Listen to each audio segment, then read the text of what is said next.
আমার স্বামী কিংবা আমার ছোট ছোট সোনামণিগুলার একটু রোগশোক আমি সহ্য করতে পারি না। দুনিয়াদারি যেদিকে যাক আমি হুট করেই ছুটে চলে যাই ডক্টরের কাছে। বাট নিজের কোনো অসুখ বিসুখকে আমি যেন তোয়াক্কাই করি না। তো প্রেগনেন্সিতে আমি নিজের যথেষ্ট যত্ন করে থাকি। যাই হোক, হ্যালো ভিউয়ার্স, আসসালামু আলাইকুম। কেমন আছেন সবাই? কি অবস্থা?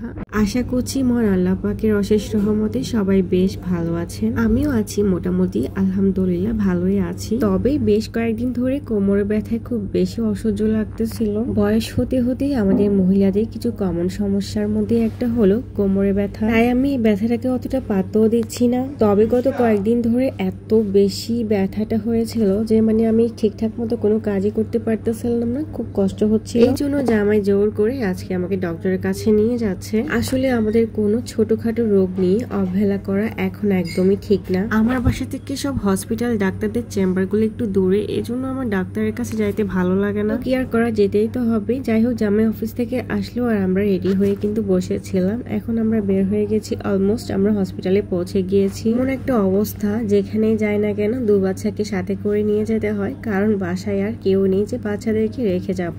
যাই হোক, এখন আমরা লিফটে আছি আর আমার ডাক্তারের সিরিয়াল ছিল 7টার দিকে। তবে উনি আসতে আসতে একেবারে 8:30 বাজিয়েছে। ডাক্তারদের জন্য আমরা রোগীরা ঘন্টার পর ঘন্টা ওয়েট করতে পারবো, কোনো সমস্যা নাই। এটাই হচ্ছে আমাদের বাংলাদেশের সিস্টেম। কোর্ট বিল্ডিং এ আমরা লয়াররা যদি কোনো ক্লায়েন্টকে একটু ওয়েট করিয়ে রাখি, ক্লায়েন্টরা কিন্তু আমাদের সাথে ঝগড়াঝাটি শুরু করে দেয়। এদিকে ডাক্তার দেখানো শেষ। ডাক্তার আমাকে তেমন কোনো ওষুধ দেয়নি, যেহেতু আমার বেবি এখনো ব্রেস্ট ফিড করে। আর এখন ফার্মেসিতে চলে এসেছি ওষুধ নেওয়ার জন্য। আর একটু ভিডিও করতেছিলাম। আর ভিডিও করা দেখে ভাইয়াগুলো একটু ভয় পেয়ে যায় আর বলে যে আপু ভিডিও কইরেন না। যাই হোক, ওষুধ নিয়ে আমরা একটু খাওয়া দাওয়া করার জন্য রিও কফিতে আসলাম। যেহেতু বাসা থেকে বিকেলের দিকে বের হয়েছি আর কিছুই খাওয়া হয়নি, তো রিও কফিতে আমাদের আগে কিন্তু খাওয়া হয়নি। আমার মেয়েটা বাইরের ফাস্ট ফুড খেতে ভীষণ পছন্দ করে। আর বাসায় যতই যা কিছুই আমি বানিয়ে দিয়ে থাকি না কেন, ওর কিন্তু এই রেস্টুরেন্টের খাবারগুলোই ভালো লাগে। রিও কফিতে খাবারের মান আমার বেশ ভালো লেগেছে আর পরিবেশটাও কিন্তু খুব সুন্দর গোছানো ছিল।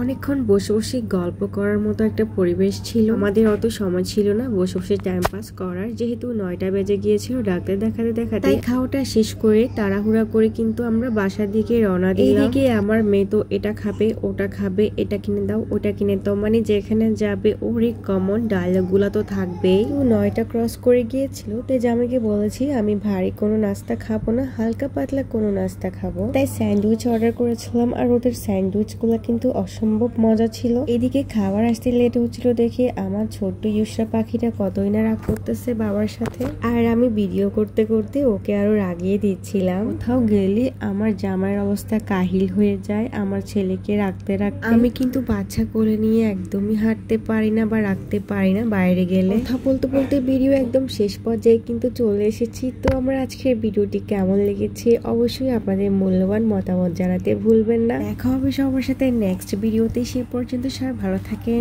আল্লাহ হাফেজ।